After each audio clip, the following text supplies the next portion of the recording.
In the late 1980s, Japan's indie music community was on the verge of a very large creative and stylistic revolution.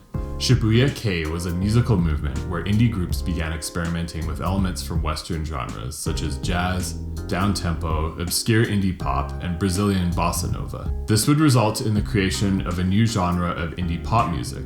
Shibuya-kei means Shibuya style, or directly translated Shibuya system. With regards to the musical genre, the quick summary is that a few artists made waves with their style in the Japanese underground community. But the more important takeaway was how they enabled indie culture to spill into the mainstream. A musically reinvigorated Japan post-World War II had seen a lot of globalization. Western foreigners had shown Japan all sorts of new music, and it was actually pretty well received. Fast forward to the 80s, where communities of urbanites with complex musical palettes began exploring a vast new array of sounds. Everything from jazz to French yeye, bossa nova, production music, hip-hop, and dance music were becoming very popular with a musically explorative underground community. Japanese musicians had already taken to experimenting with and mastering many popular Western genres or musical ideas. At this time, the West was in the middle of its own musical revolution, with the increasing influence and availability of tools previously unavailable to most consumers. Sequencers and synths were making their way into the arsenal of bedroom producers, and anybody who wanted to manipulate sound in exciting new ways. Spiritual precursor genre city pop reached the peak of its popularity in the 1980s.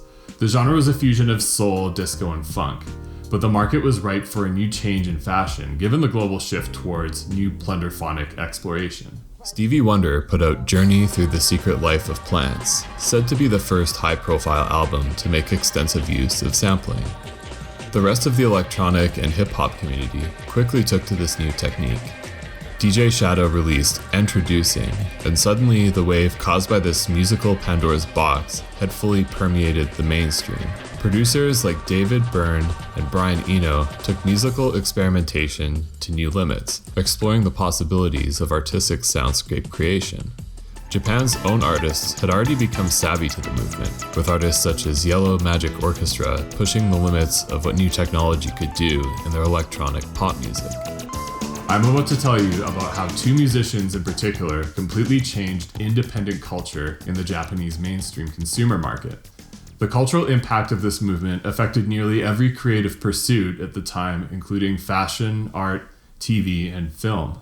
The two most important people in the movement were Konishi Yasuharu and Keigo Oyamada.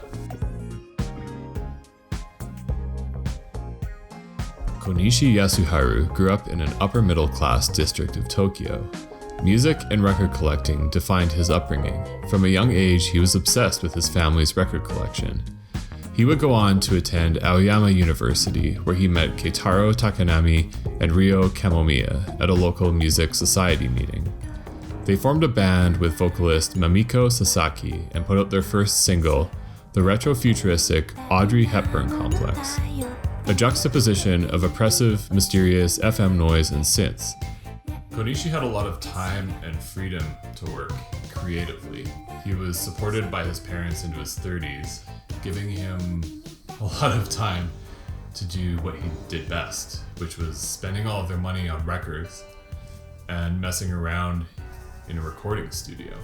He took inspiration from his increasingly obscure record collection and was able to piece together an intriguing new sound that would define his career. Keigo Oyamada was the other half of the equation that was responsible for the creation of Shibuya-kei. He was born in 1969 in Satagaya-ku, a region of Tokyo. His Hawaiian father, Satoshi Mihara, was a traveling ukulele singer-songwriter.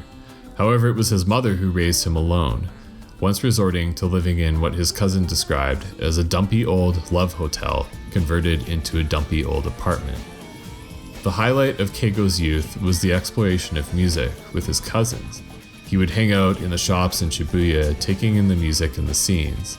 His father introduced him to rock and roll at an early age. Bands like the Beatles, The Clash, and Bauhaus inspired a passion for music that would shape his life. This slightly rockier upbringing didn't stop Keigo from quickly gaining something of a cult following at school. His passion and eccentricity made him quite popular, and he is on record joking that there was a point where he was a member of 10 different bands at the same time. Obsessing over music at all times as a child, he frequently got in trouble for practicing guitar in class and disrupting lessons with gossip and talk about things that his bands were going to do. In fact, he was so eccentric that his mother had made a regular routine of visiting the school to apologize for his behavior. His family was fortunate enough to catch a lucky break financially, and he found himself in a more expensive private school where he met a very well-connected Kenji Ozawa. They formed a strong friendship during their studies at Tokyo University and started a band. The band made their official debut in 1989 after signing with Polystar with the album called 3 Cheers for Our Side. At the time, they were a 5-piece. It was a neo-acoustic affair, laden with such riveting subject matter as "Do these red shoes go with my outfit?" or "When I go to the cafe, I'm going to order a cafe au lait." An archetypal hipster, his early work at first seemed like a carefree exploration of adolescent concerns, delivered in his own cheerful rock style.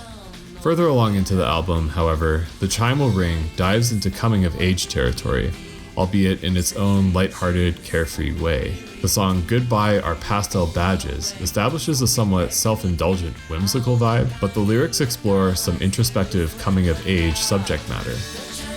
Flipper's guitar is not shy about making references to their influences, which the song is full of. I think anyone would agree that the record as a whole managed the correct amount of quirkiness to redeem itself from any of its faults. 3 Cheers for Our Side's initial sales were largely uneventful, until a few Shibuya district record stores noticed an uptake in sales when local interest spiked at the interesting new sound. Shortly after the release, Oyamada was involved in a traffic accident and was hospitalized, during which he was informed that the record had achieved an unexpected modest surge in sales. Meanwhile, Konishi's work was beginning to gain some serious traction. The entire basis of his music was to create a very hip pastiche and bricolage, down-tempo atmosphere. That he was a record collector first and a musician second was evident in his productions. His work would continue to evolve around his staple key sounds: jazz, easy listening, Motown, disco, and bossa nova. His single Twiggy Twiggy hit charts internationally, and he would soon graduate record labels, moving from Sony later on to Matador. The Sonic 5 was an apolitical, lighthearted spin on city pop's unwavering optimism. Listening to these tunes invokes retro-futuristic images of the upper-class, hip youth urban culture of the time. Shopping malls, traveling, visions of otherworldly lounges and dance clubs, emboldened with potent amounts of nostalgia. As Japan's huge market for music found itself increasingly broadened and globalized, shops such as Minami Oyama's Pied Piper House imported previously unavailable material, like records and magazines, and created something of a forum for artistic exchange. It served as a platform for artists like Konishi and his peers to interact and share ideas. In fact, the feedback that he received when he brought in his demo tapes ultimately led to the release of his debut. Then came Tower Records in 1981. It entered Japan as a pioneer of importation and caused ripples in the music industry. The environment for music fans to come into contact with the latest Western and international music had broadened significantly. Tokyo's middle-class youth were hungry for something more than the increasingly stale, staple pop tunes available at the time. David Marks in 2004 says, "Shibuya-kei exclaimed, 'You are all consuming the wrong goods,' and their fans, who were also upper-middle-class, educated kids, agreed. The market responded by providing those more sophisticated goods and incorporating them into the mainstream middle-class lifestyle." This attitude is what early Shibuya-kei had going for it. Perhaps what made this sound work so well was its playfulness or sense of humor. It certainly didn't sound anything like the Japanese pop music of the time. The way that it sounded transnational gave it an exotic appeal. Yasuharu and Oyamada's crate digging and Plunderphonics was absolutely instrumental to the phenomenon.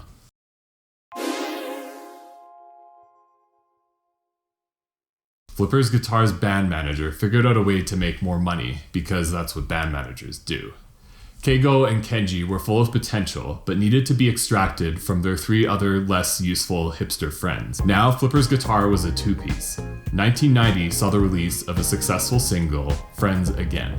When Oyamada was done with his stint of hair product commercials and licensing his music to be used in obscure independent films, he settled down and released the album Dr. Head's World Tour in 1991 with a baggy Manchester-type sound that was beginning to resemble Konishi's work just a little bit more. It was a hit. But what gave him an edge? It seemed like every other melody was basically lifted from something written by 4 guys with bowl cuts. Perhaps this familiar yet different feeling is what made it catch on so well. Their influence left its mark on their local subculture. The relative success of their later work would help cause a huge explosion of postmodern indie culture, particularly in Shibuya. This upcoming genre of music found its way into the background music of record stores and shopping malls of the ultra-trendy Shibuya district in Tokyo.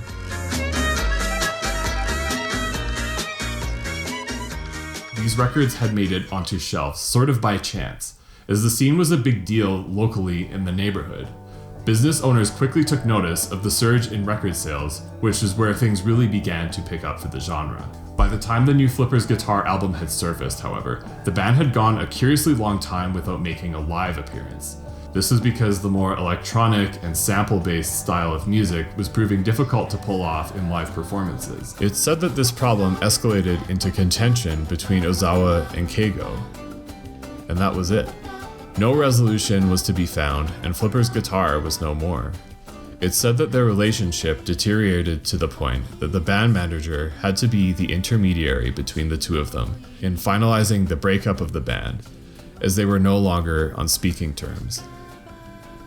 It's a pretty good mark of success when your work is named after the district that you have established yourself in.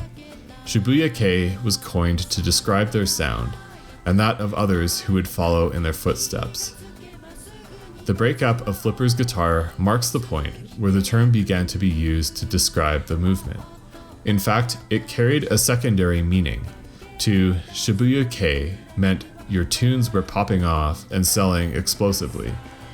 Given his success, the next logical step for Oyamada was to create his own label.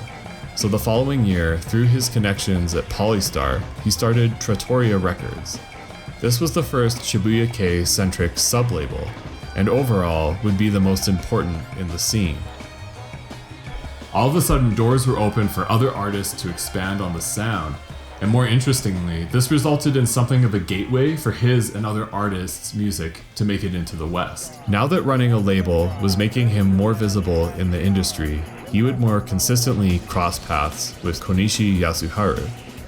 They worked well together, collaborating and producing each other's music. 1993's Bossa Nova 2001, produced by Oyamada and performed and written by Yasuharu, distilled Shibuya style into perhaps its most potent form seen thus far. 3 months later, Oyamada would return to the scene under his new moniker, Cornelius. The Sun Is My Enemy saw Pizzicato Five's influence rubbing off on him. The success of Pizzicato Five and Cornelius were absolutely buzzing in the mainstream. It was at this point that Shibuya-kei was becoming more and more ubiquitous, not only at home in Shibuya, but he was about to gain some international attention. But why? Well, think of it this way. To listen to music on one's own in the privacy of your own room or apartment or whatever is, in the grand scheme of things, a relatively new concept. Perhaps your grandparents remember a time when playing recorded music at home was still a novel, new concept. We all engage with music. I love the experience of going to a classical music performance or an opera, or when you go to see a film and the soundtrack is a masterful complement to the movie. Music used to be novel in that you had to be somewhere or be doing something in order to hear it. Then it became a little bit more attainable. Phonographs became available to purchase. All of a sudden, the notion of an album was a relevant thing, like capturing 40 minutes of time available to be replayed at your own will. There evolved a whole new way of being involved with music in your community. You could become a music aficionado, or a music nerd, you could begin compiling a huge library and collection of merch, books, tunes, and try to outdo your friends who are all doing the same thing. Ironically, this made the experience of music less social, as you no longer needed to be somewhere or doing something to experience what you wanted to listen to. Suddenly, your music nerd superpower was the ability to reference that which you have collected or experienced in your own personal little bubble. Obviously, now that we have streaming, piracy, YouTube, and all those other ways of instantly accessing anything we want at our fingertips, any social weight that was carried with access to obscure things has been watered down about as much as it can be. Music nerdism is thus less interesting because nothing is exclusive, or perhaps it's more interesting because everything is available. I guess that's up to you to decide. The 90s were the most interesting time to be a fan of music because not all of this had happened yet. There was enough globalization for people to play the game of who can be the best at referencing cool stuff, with some degree of exclusivity. At $15 to $20 for an album, this wasn't a sustainable hobby for everybody. That didn't stop hip-hop from flourishing, electronic music from exploding in every way imaginable, and every sort of experimentation possible from taking place. Perhaps it was Japan's culture of learning and understanding, or the learning style of repetition, or the artistic style of imitation. 90s turbocharged Japan was ripe for an artistic movement that was centered around this notion of reference, or signifiers.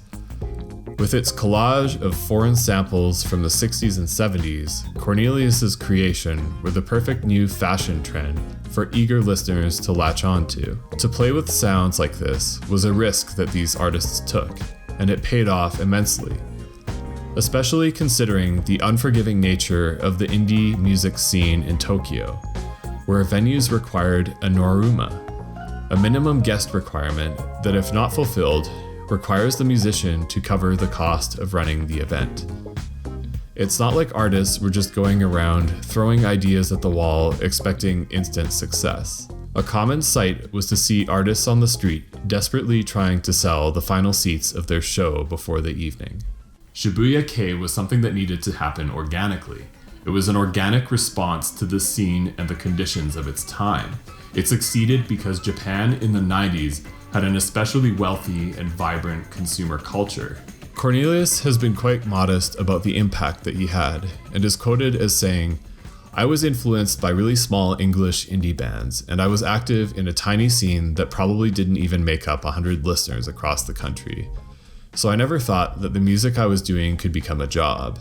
I was pretty sure that we were all otaku, and that in itself was fun. So even if the record companies started to talk to us, I didn't think more of it than, oh, they have some weird people over there too. We just thought about putting out one album for posterity's sake." Between him and Konishi, all it took was a few artists with the right taste to really set the bar and put things in motion. But it's interesting to note Oyamada's attitude on the term Shibuya-kei. In this interview, he is asked, "When you were in Flipper's guitar, you were closely linked with the musical genre of Shibuya-kei, and Shibuya is just down the road from Naka Meguro. Is that why you chose this place as a base?" To which he answered, "No, it's nothing to do with it. Shibuya-kei was somebody else's invention. There were a lot of record stores selling foreign music in Shibuya, and my music sold well in those shops.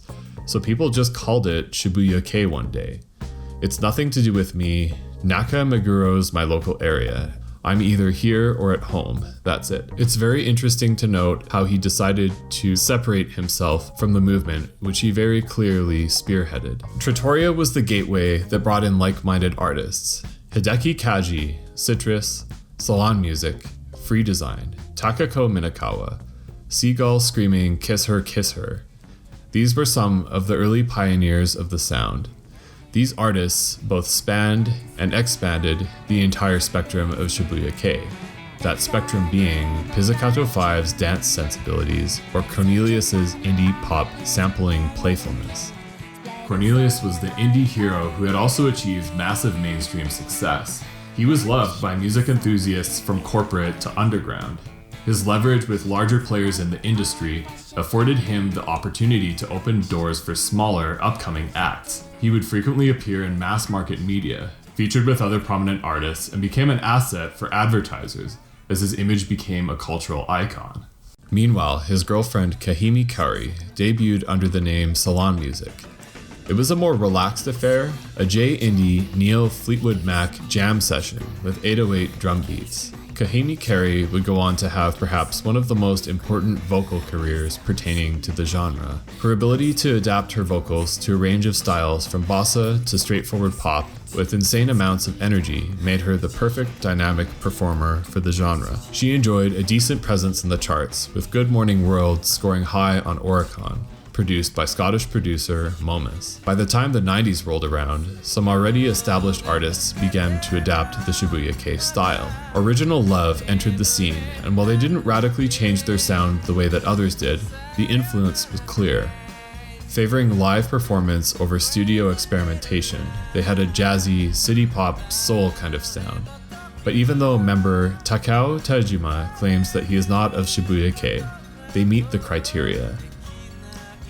Venus Peter made a special David Bowie meets Slowdive groovy shoegaze affair. They have released sporadic albums throughout the years and have steadily improved with age. It was such a nice surprise to see them release a new EP last December, Heartbeat. Fishmans came along in the late 1980s. By the time that all this was happening in Shibuya, they were beginning to sound like a reinvigorated city pop. They did eventually take on quite a few qualities from Shibuya-kei. Fishmans is a band with an extensive history and interesting sprawling discography. The untimely death of Shinji Sato in 1999 may have contributed to the odd phenomenon of an artist becoming more popular after the death of a member. Their sound grew to incorporate some very interesting ambience and experimentation, and they have earned a reputation as an undisputed landmark in the Japanese rock canon. Hideki Kaji and his former band Bridge also played a large role in continuing the early Cornelius type of sound. We'll talk a little bit more about him later. Takyu Ishino and Pierre Taki's Denki Groove made a sort of weird parody drum and bass 808 dance pop disco thing. It's proudly obnoxious and actually kind of groovy. You might recognize their 1997 single Shangri-La. They released quite a few records that had a bit more of a synth pop and techno influence, like Flash Papa, Karateka, Vitamin, and Dragon throughout the 90s. Pierre Taki was arrested on suspicion of drug possession in 2019, and unfortunately, Sony took their records off shelves and ceased streaming of their music. It wasn't until almost a year later that Spotify was brave enough to resume streaming them again. I sort of feel like this sort of thing happens to American artists all the time, but seems to have the opposite effect and boost sales for some weird reason. Perhaps it was around this point when an increasing number of artists' style shifted to the Konishi or sampling school, and Shibo Mado reinforced this, bearing little resemblance to the more twee pop original sound, and also managing to somehow nearly always name their songs after food. Actually, Shibo Mado is just Italian for crazy food. They are a curious example of an artist in the scene who managed to sell slightly better in America than Japan. All sorts of new record labels were popping up as well. For example, Takako Minakawa's once boyfriend, Kenji Takimi, and close friend of Oyamada, had a band called the Cruel Grand Orchestra, a sort of soulful R&B group. He was key in the creation of Trattoria. In fact, I think he may have actually created Trattoria and then later just sold or gave the record label to Oyamada. He even hosted some Shibuya-kei acts on his own label, titled Cruel Records. Cruel hosted artists like Love Tambourine, a rock band in the Shibuya-kei scene with a heavy soul influence. All sorts of influential people were getting in on the action, as fashion aficionado and magazine design artist Shoichi Kajino created the label L'Appareil Photo, working with artists such as Stereo Total, Momus, Saint Etienne, April March, Fantastic Plastic Machine, and even Pizzicato Five. While all these artists varied stylistically, the common thread was in the way they approached the creation of music. The amount of access to obscure samples and music increased. Artists needed to rely on their own sense of deliberate selection of sounds to mend together and distinguish their own work. It was an era of how to swim in the sea of information with your own taste. In 1990, Pizzicato Five was experiencing pressure from their label to increase sales, which warranted a change of their lineup. It was time for them to settle on a singer. Fashion icon Maki Nomiya's great voice and amazing sense of style would later dub her the Queen of Shibuya-kei, a huge score for Pizzicato Five. She is known for her high fashion sense, having exhibited costumes and high fashion personal collections, and frequently published fashion-related essays and articles. During the Pizzicato Five era, retro modern 1960s style represented by the legendary model Twiggy best describes the aesthetic of Nomiya. Her work as the visual creator or director of the band helped garner a lot of attention for their work stylistically and musically. Pizzicato Five enjoyed continued success and the freedom to make interesting creative decisions, like releasing their albums with custom cute little plastic branded record players in a retro futuristic pastel style. Some of the biggest names of the scene had yet to make an appearance.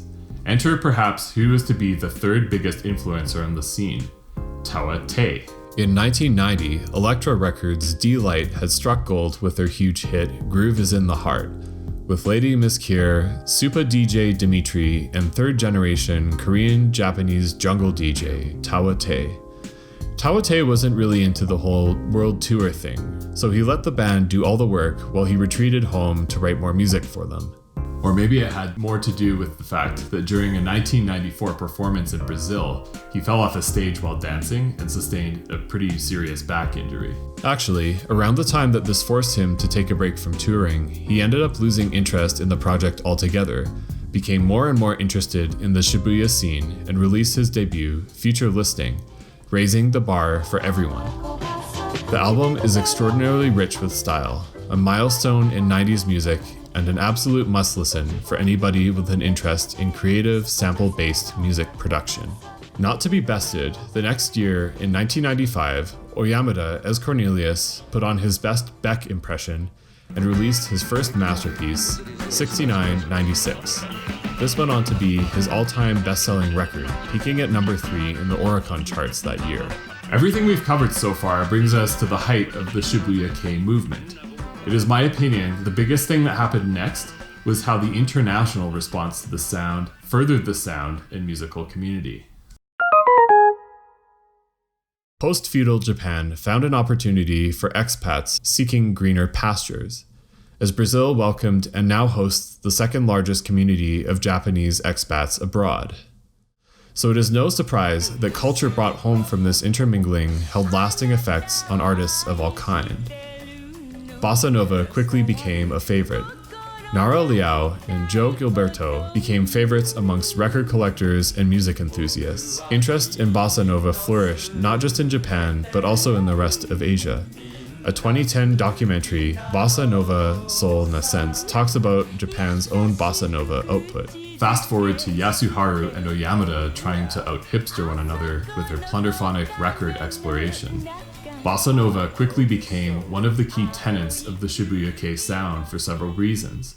Saudade do Futuro, meaning nostalgia for the future, was one of the key anchors of the sound that these young artists picked up on and wanted to convey through their music. Hopeless optimism about the future, as found in much of the 1950s and 1960s pop culture canon. This perhaps naive yet inspiring attitude into the exploration of rampant technological development and capitalism definitely registers with the output from both genres. The Japanese have their own related term, Mono no Aware, meaning the pathos of things, which refers to the awareness of the transience of everything and the gentle sadness or wistfulness this brings. Maybe it was cultural parallels like these that made this music so well received in Japan. What is the void that this fetishization of the future even filling? One needs only to look so far as the retro-futuristic imagery present in Pizzicato Five and others. Knowing this background gives us an interesting dimension of depth to consider. It's possible to see something of a critical take on the lifestyle of consumption that can be construed from Shibuya-kei artistically. There's a bittersweetness to a lot of the music. Imagine a consumer lost in the eccentric 90s landscape of ever-increasingly manufactured pop music, culture, nightlife, and expanding globalism.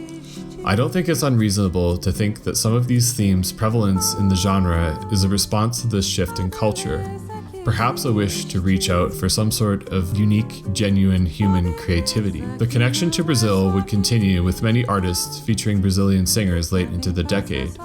For example, Tawate would even feature vocals from artists such as Bebel Gilberto. Shibuya-kei was crossing borders, and it was exciting and interesting new material for artists to contribute to and take inspiration from. The concept of nostalgia is a common thread throughout both genres. As I mentioned earlier, this referential or signified quality of the genre is perhaps what gives it the most resonance with its audience. England's music scene would also mingle with the Japanese movement. Kahimi Kari and Keigo Oyamada's Mike Always Diary had earned a reputation as a Shibuya-kei standard.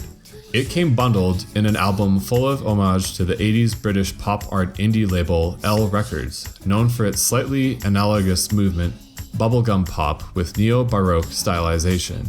But who was Mike Alway?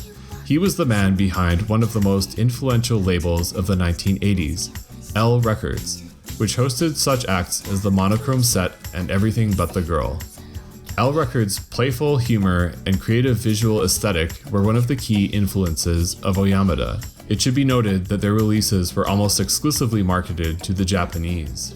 And at this point in time, with Japan's market exploding to the second largest worldwide, second only to America, why not tap into potentially millions of dollars of consumer spending? Alway enjoyed the cult status of L Records in Japan. His presence helped to facilitate the distribution of promotion of some of this exciting new sound from Japan overseas and back at home. He understood the Shibuya-kei sound and philosophy and was keen to get involved, befriending a lot of the key people in the scene. He would even return from a brief hiatus in his work to accept an offer from a Japanese firm to collaborate with Western artists on a series of compilations beginning with songs for the Jet Set, heavily influenced by the Japanese scene and well received abroad. Their influence led to the creation of Cruel, as mentioned earlier.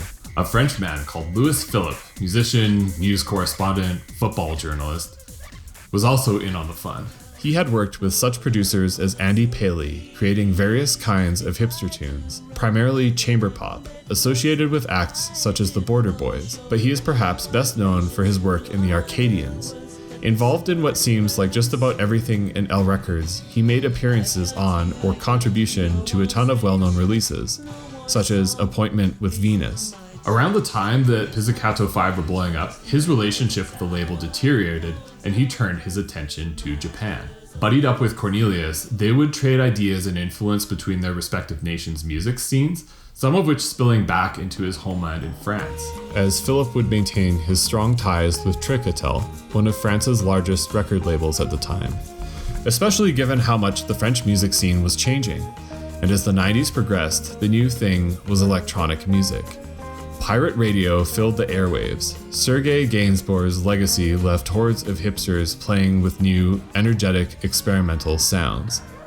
That included Guy Manuel de Homem Christo and Thomas Bangalter, and their neighbor down the street, Nicholas Godin and Jean Bonneau Dunkel. They began churning out a special new kind of sound. If there was perhaps a nearest cousin to Shibuya-kei, it was the French electronic music scene. The similarity to French house is uncanny. Upbeat grooves with a variety of world influences, hints of bossa, lounge, jazz, and throwbacks to traditional French sounds, France was feeling a very similar vibe. But there was more than just one similar movement abroad. In fact, it seemed like the whole world had caught a similar drift. Upbeat, sample-based electronic music with a wide variety of influences was increasingly becoming globally ubiquitous. Previously mentioned Momus was the project of a man named Nick Curry. He was instrumental in tying together influential individuals between Trattoria, Matador, and L Records. He produced, made record deals happen, and connected people between the Japanese, English, and French scene. Of particular interest, he produced some of Kahimi Kari's most popular works. French vocals were imported to Japan to accent new records, and mutual interest between both scenes increased. While various European records were exporting Shibuya-kei to Western audiences with some successes among their respective cult followings, nothing broke more widespread ground than Germany's Bungalow Records, who exported excellent compilations focusing on the genre with titles such as Sushi 3003. This is a very ubiquitous release, and if you're interested in purchasing an album to start off with, I would recommend it. The scene that these artists built came to earn the distinction of Muko Kuseki, or Transnationalism, an art form or music not tied to a particular nation. This gave it a much wider appeal than if its sound had been more tailored to regional tastes. But it wasn't until later in the 90s that Shibuya-kei would see its first major release on a USA label.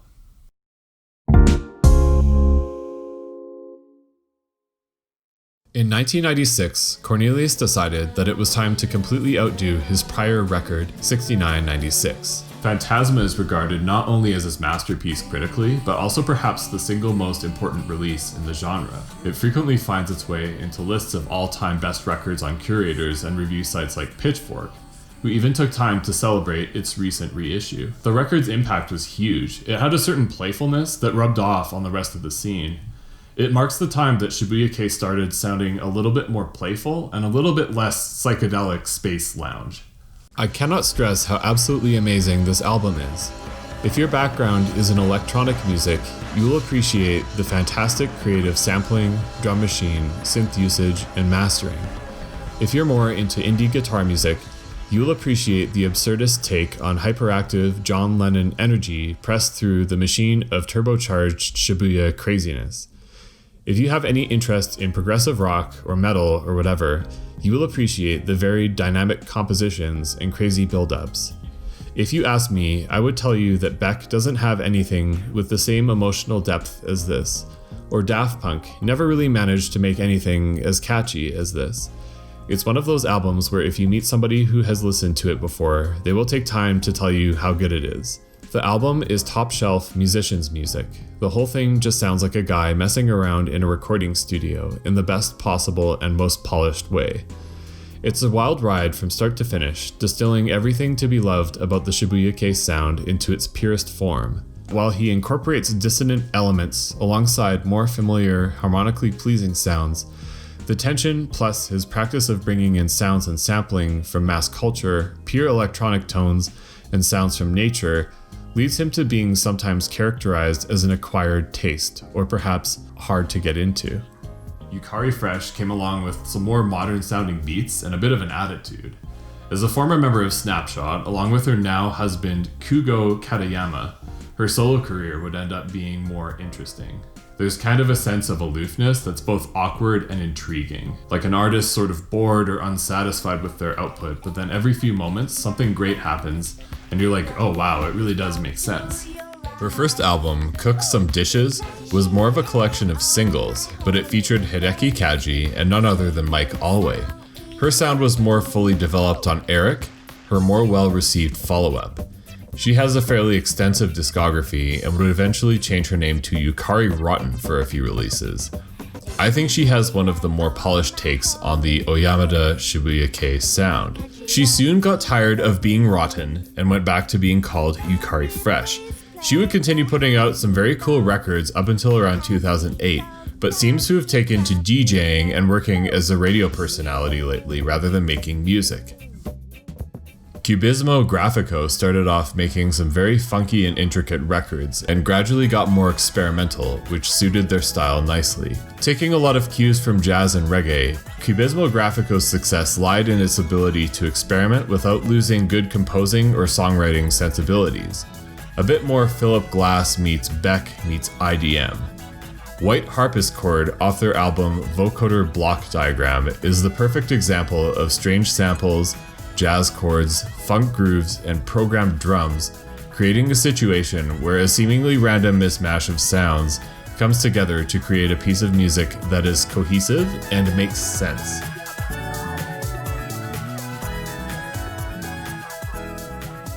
If I have not already made this clear, I think this is why Shibuya-kei sounds so good.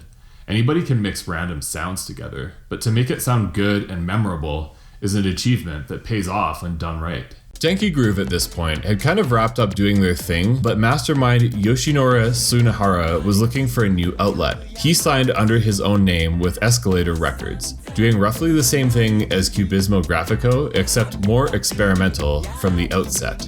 Perhaps something else of note at this time was when L Records studio musician Hideki Kaji signed with Trattoria and released Muscat EP. He would go on to release a series of indie pop records that sounded something like Aztec Camera or the Cardigans done Shibuya style. Most well known in the West for the time he was mugged during a video shoot dressed in a pineapple costume, his musical career grew steadily. He has collaborated with many musicians on the scene, including Cornelius. Takako Minakawa released a slew of records, including Rumik Cube, a hazy, spaced-out indie jam session with a lot of krautrock influence. This was popular amongst the US underground scene, especially on college radio stations, probably due to the similar popularity of sister act Buffalo Daughter.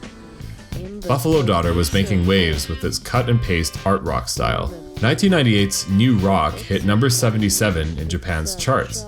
Somehow they managed to network with the Beastie Boys and released albums under their now defunct Grand Royal record label. In a 1998 interview, the group explained that Buffalo projects a pleasing image of American culture and countryside, and at the time of the group's original formation, all of the members were girls, so Daughter was appropriate.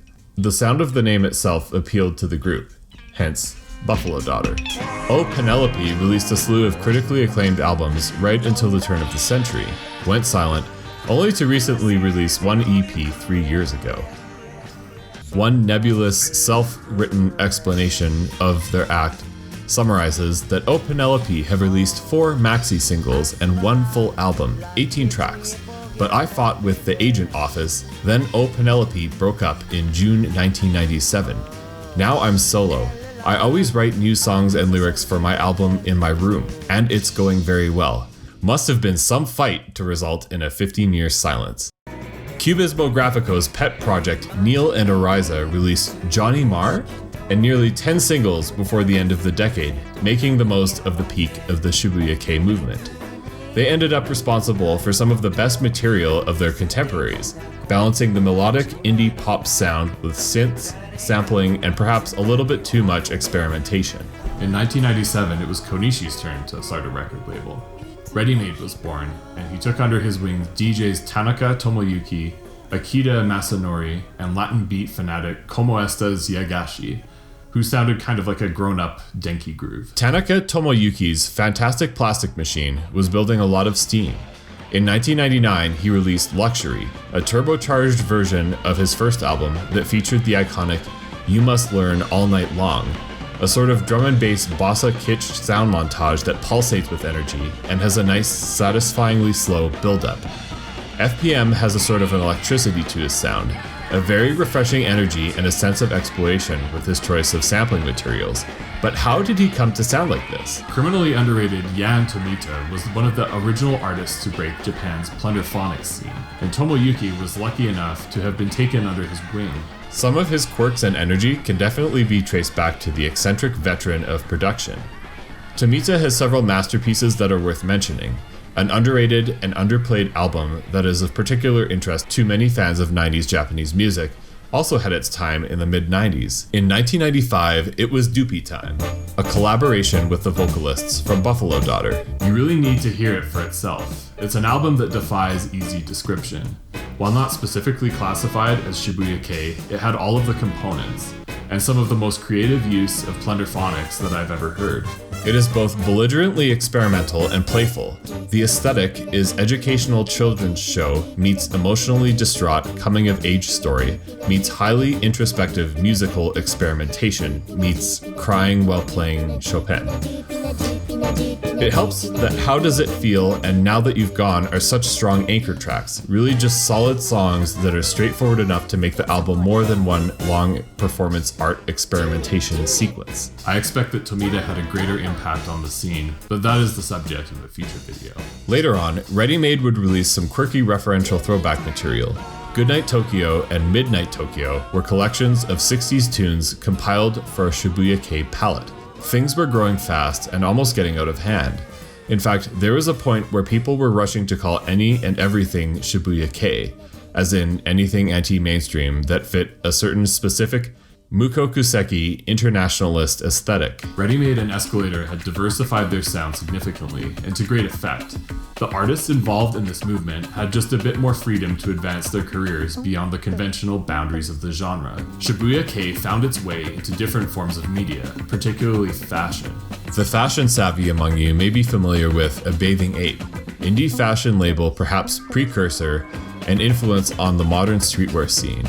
What you might not be aware of was that its creator and Oyamada were huge buddies in the 90s, and they were both into Planet of the Apes. They ended up doing a lot of work together. In fact, Oyamada basically wore a custom Rura Harajuku chic Abape uniform for the rest of the 90s.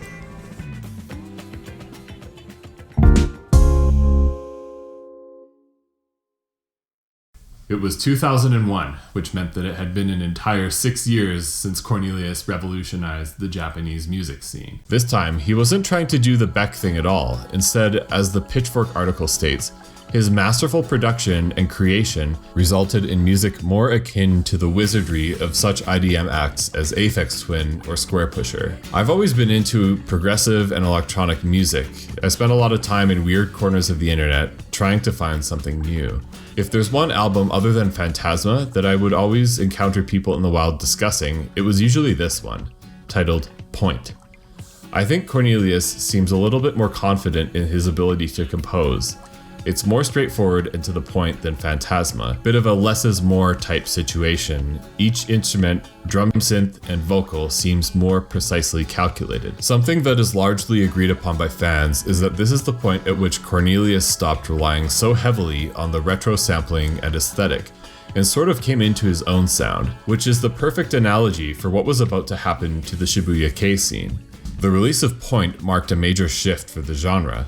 There is a pedantic but common argument that the same year, 2001, is when Shibuya-kei ended. I would go out of my way to argue that evolved is true, but ended is definitely not the case. If anything, the 2000s were all about expanding on the sound, where artists' point of reference became Shibuya-kei itself, rather than retro-futuristic nostalgia. Lines were blurred. The Shibuya-kei aesthetic sort of merged and became ubiquitous with the overall pop art mainstream scene.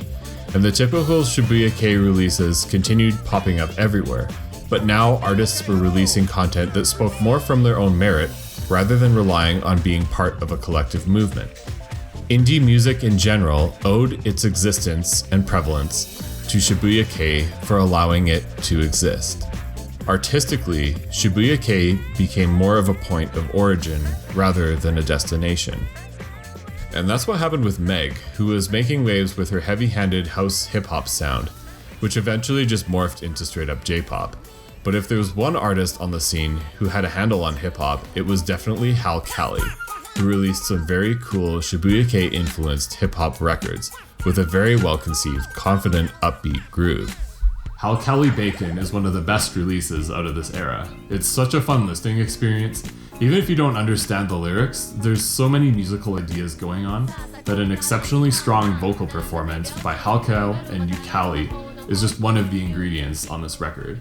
Kahimi Kari did a similar thing to Sunahara and Cubismo Grafico and went experimental.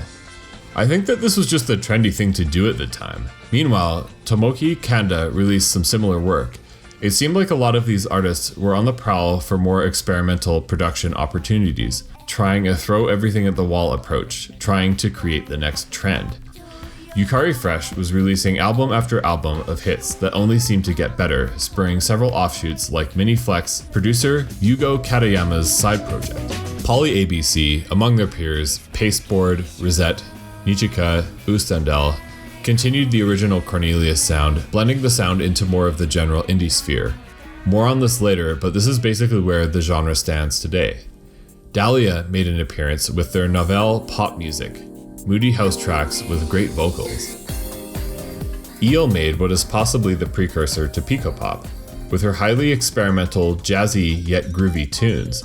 She would collaborate with Tomosuke and make music for games like Dance Dance Revolution and Beatmania. Tomosuke Funaki, in-house musician for Konami's rhythm game department, released Marble under his Orange Lounge moniker, accidentally creating one of the best Shibuya-kei albums of his vintage.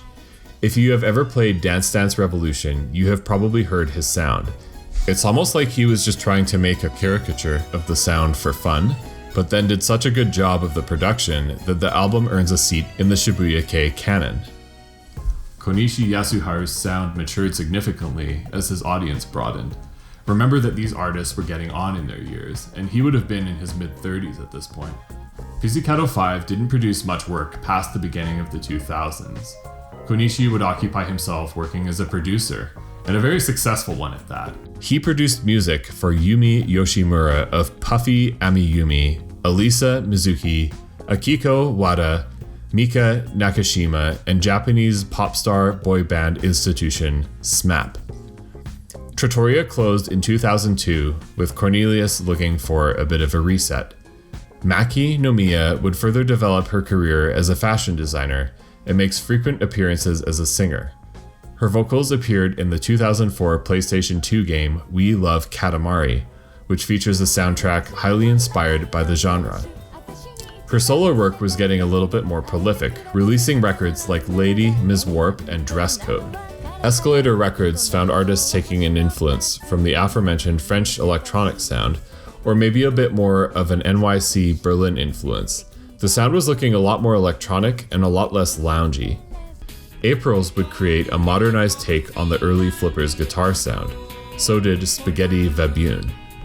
Petset came along and created a very warm new sound that would inspire contemporaries such as Korea's sentimental scenery. Same went for Fantastic Plastic Machine, who was edging closer and closer to sounding like he does today. Like Konishi, his sound matured significantly at the beginning of the 2000s with the release of 2. Perhaps one of the strongest releases of the 2000s, 2 was a calm and collected but still sufficiently quirky affair that had one thing going for it. It had these uplifting moments that were perfectly balanced by moments of mystery and melancholy.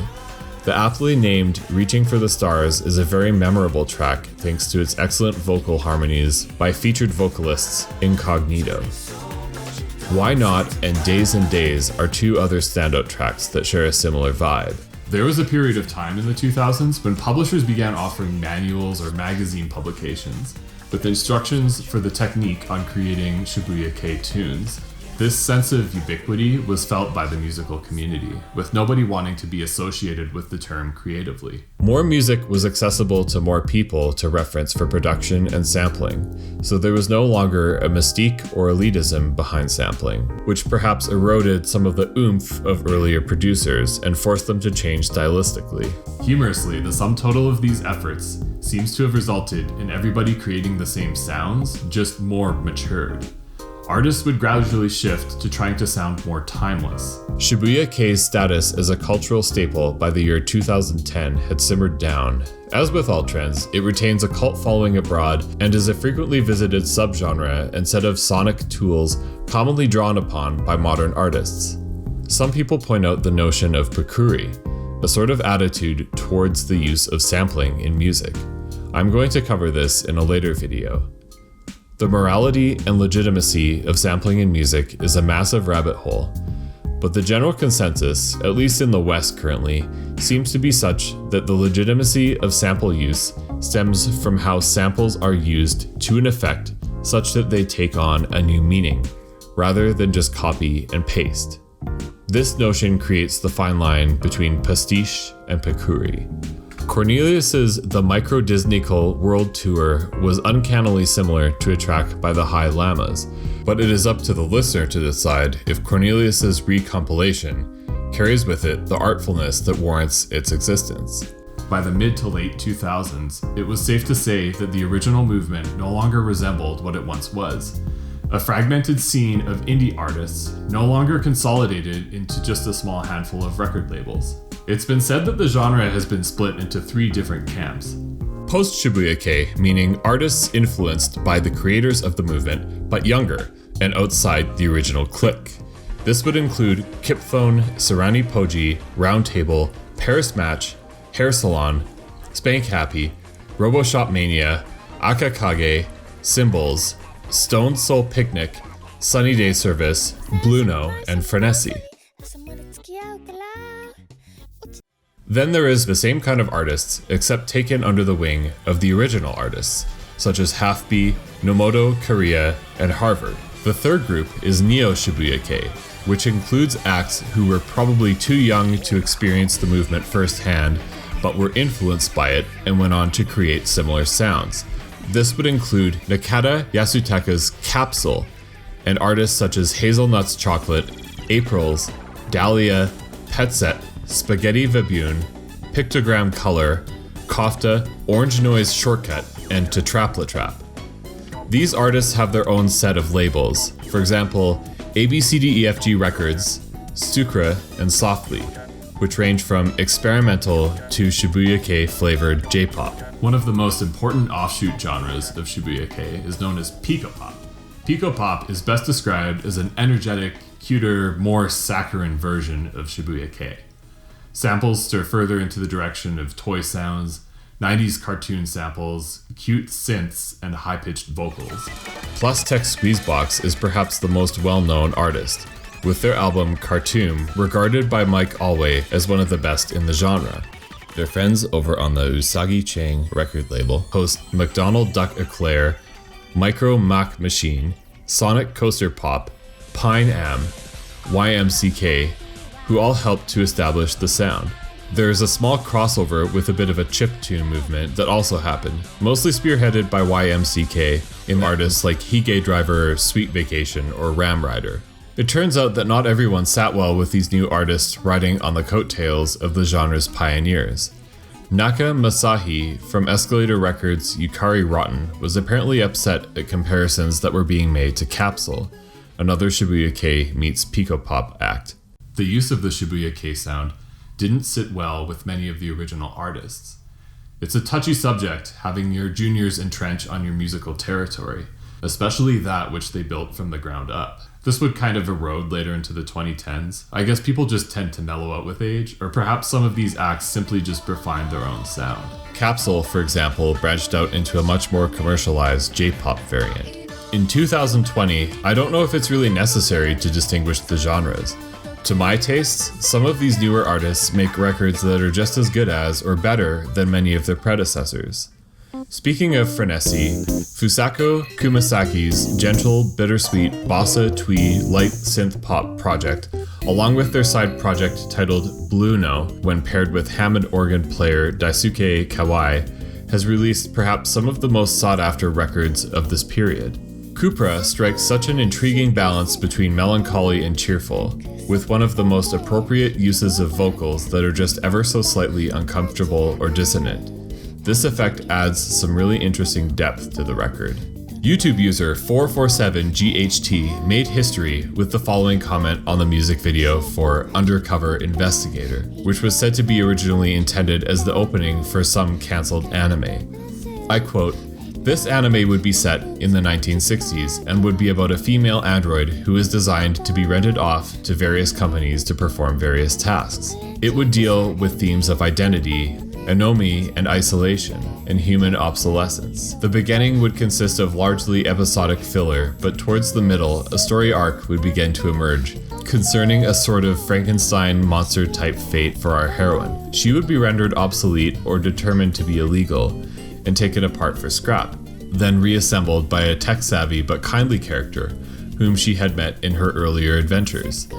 The android would then travel around Japan, performing odd jobs and learning lessons about humanity, until finally she ends up taking care of an elderly couple who she cares for until her death, at which point she accepts her ultimate fate as a machine." I don't know if that's the actual plot of the anime that was supposed to happen, or if that dude just made all of that up, but there just simply isn't a more apt way to describe the sound of this amazing record. Frenesy closed out their career with the Frenesy Gakuen legendary closing ceremony at the Owada Traditional Hall, Shibuya Cultural Center in Tokyo. Despite the fact that the genre had sort of entered into a period of change in Japan, as time went on, worldwide interest in the genre would continue to grow. At this point, it wasn't uncommon to find people discussing the music on image boards, forums, YouTube, and just about anywhere else that music nerds converge socially. I would imagine that these individuals continue to inspire the new wave of bedroom or indie producers who continue to experiment with the sound to this day. But what does indie even mean at this point? Nowadays, the definition of indie has lost most of its meaning as far as defining genres goes, at least. Indie culture has exploded into any musical venture or scene that was either not tied to a label or experimental with minimal stylistic restrictions imposed by its label. But I think the broader perspective was the explosion of genres that took off sometime around the late 90s to early 2000s when this term was in flux. Math rock, post-rock, shoegaze, noise, anything to do with Plunderphonics. There are endless permutations of indie music, an international explosion in new indie styles spilled into Japan. Perhaps Shibuya-kei helped pave the way for them catching on with the doors that it opened. Nouvelle Vague, Dimitri from Paris, Gentle People, Flaming Lips, The Bird and the Bee, Pearl Fishers, Shibuya Crossings. These are some examples of the most well-known Western bands that are on record as influenced by the explosion of sound from Shibuya. Spanish La Casa Azul and Fangoria going so far as to emulate the sound completely. Not to be left out of the fun, Korean artists took to experimentation and building upon the Shibuya-kei sound. Humming Urban Stereo, Casker, Classici Project, Peppertones, Riso, Our Melts, and others created their own scene in Korea's music market, around the time when it was actually just a few years away from absolutely exploding internationally. Masters of silly album artwork Humming Urban Stereo originally made their mark with Hawaiian Couple, a delicate and refreshing take on the sound. Lee Ji-rin collaborated with the late Lee Jinhwa to produce Purple Drop. The tragic death of Lee Jinhwa left Humming Urban Stereo to proceed with guest vocalists when they released future albums. I'm partial to their first release. Very Nice and Shortcake is a combination of two mini albums. Their take on Shibuya-kei nails everything that's interesting about the genre while maintaining this very cool, relaxed mystique. In an alternative universe, FPM decided to be a bit less punchy and flamboyant and took this direction. Classici Project, in the meantime, hyper-focuses on the lounge and down-tempo aspects, with incredibly strong vocal performances from Alex and Christina Chu, as well as Haran after their departure. If anyone needed proof that the genre was alive and well in the mid-2000s, they need not look much further than their nebulously titled Instant Pig. While some of the Korean scene bled into the Hallyu, which I am not going to explain right now because that is the subject of a future video, or perhaps a more down-tempo direction, the ties to the Japanese scene were abundant.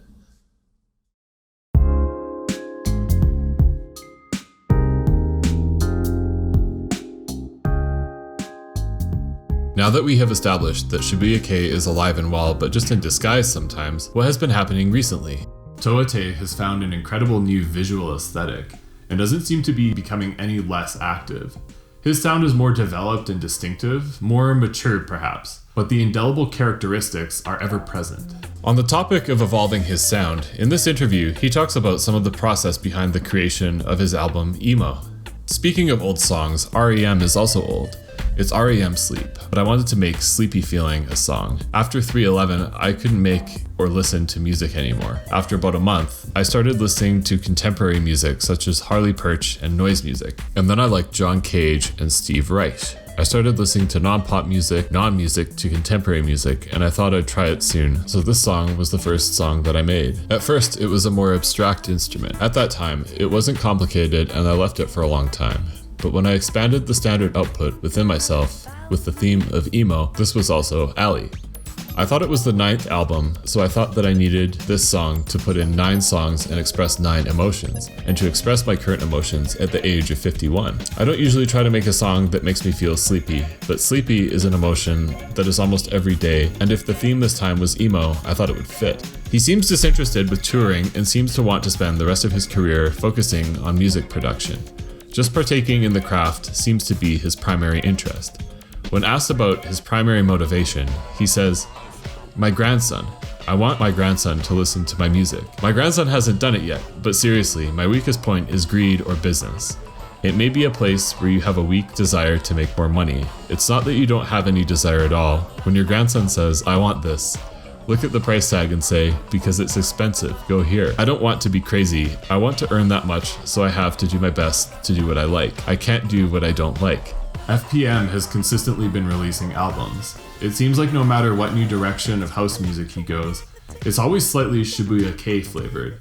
Check out Scale or his standout track on FPM for DJs, Without You, or his recent remix of Tokyo Ska Paradise Orchestra's Damned. This interview from Inc. 19 states, "Yet what's most impressive is not that he can reproduce and maintain the dignity of each style, but that he can do it with multiple genres at the exact same time. If it wasn't so intriguing, it would be considered unforgiving." He states that "I believe that the sense of mixture always relates to producing and creating part of art. I don't think genre, I just aim to express FPM style. The sense of mixture is much more important than mixing something together." In an interview with No Life, he states that he feels a sense of competition with the French scene. And I would imagine that this can be drawn back to the initial French house movement of the early 90s. He frequents French music festivals to draw influence, trying to keep a freshness or simpleness in his work. His enthusiasm shows no signs of waning. Kenji Ozawa seems to be keeping the energy alive in his recent release, Like a Comet. It's interesting to see him make a bit of a return to the sound. Cornelius' new release, Mellow Waves, is a stylistic variation that explores hazy dream pop down-tempo moods, perhaps a little bit less accessible than previous albums, but he's definitely still trying to break new boundaries with his work. He would make contributions to prolific work such as Scott Pilgrim vs. the World. In an interview with Stereogum, Cornelius gives some insight into the maturation of his sound. He says that what's on your mind is what changes. For example, our childhood idols dying off, like Prince and Michael Jackson and David Bowie, and then you have friends who die on you as well. It gives you a sense of mortality. Things that are on your mind now just weren't there before. Your health, your eyesight going, you become more conscious of it. And Stereogum asks, "Who was the first artist to die that really got you thinking about your own mortality?" To which he replies, "I can remember back to my childhood in elementary school when John Lennon died. That moment is quite vivid to me. But that was still something from a very distant land. It was from an older generation. It didn't have the same impact on me as seeing people who made music during my generation, people like Michael Jackson or Prince. You just expected them to be around because they were part of the pop culture landscape. They really drove it home for me." To which Stereogum asks, "A song like Dear Future Person has a bit of a forward-thinking outlook to it. Are you more worried about the future now?" To which he says, "There are a lot of different meanings in a song like that. Getting older or thinking about the future isn't all bad. Feelings of the future or passing of one's own mortality, those don't have to be a negative thing. I think you have to be able to take a step back to understand some of that stuff. Being able to come to terms with it is also positive. Both sides of that are going on there." Very recently, influential artists seem to be less shy about referencing the movement fondly. In a 2019 interview with Maki Nomiya, she stated, "I think the newly created culture called Shibuya-kei was accepted by young people today, and with their own interpretations. It was updated one more time. Just as I admired the 1960s, I'm glad that people admired what we did in the 1990s and liked it. And I want to continue to be like that. Shibuya is a place where fashion and art are transmitted, and I think that the symbol is Parko along Koen-dori. I'm really looking forward to seeing how Parko will be reborn as a place where you can meet something interesting if you go there. Isn't fast fashion the mainstream in Shibuya now? Of course, I think it's good that trendy items are easily available. However, on the other hand, I hope Parko will tell you what is really cool, what is really good, and what you can't get anywhere else, regardless of trends. Can you tell us what the Shibuya-kei was born in Shibuya, which has been a youth town both now and in the past?" To which she replies, "Before the birth of Shibuya-kei, there were many Japanese music that I longed for and imitated overseas. But only in the 1990s, I digested it and created new music of my own. I think I can now say Japan is the coolest in the world in Tokyo. I myself was doing a world tour with that in mind. For example, when I went to Barney's in New York, Pizzicato Five was playing normally." She continues to tour and release nostalgic records. After the release of Sensuous in 2006, Cornelius says the following in an interview. Regarding the way that he does his work, he's asked about the context and the location that he works, and he mentions, "I made Point and Sensuous upstairs," as he points to the studio above the office, and with the same people, the same engineer and mixer. The interviewer mentions that Sensuous was leaked onto BitTorrent download sites 3 weeks before release. As an artist who takes particular care in presenting each release beautifully, does it annoy you that people can download the new album before you've had a chance to present it your way? To which he responds, well, there's nothing you can do about it nowadays. It could be good in a way. It gives people a chance to hear my music, and if they like it, hopefully they'll buy it. On YouTube, somebody used some of my music and made new videos around it. It was almost like a collaboration. I saw it and I found it really interesting. The interviewer asks, you didn't ask the offenders to take down their videos? To which he responds, no, I want people to use my music to make new things. It's fascinating. My music becomes like seeds, sprouting all over the place in unexpected ways, especially online.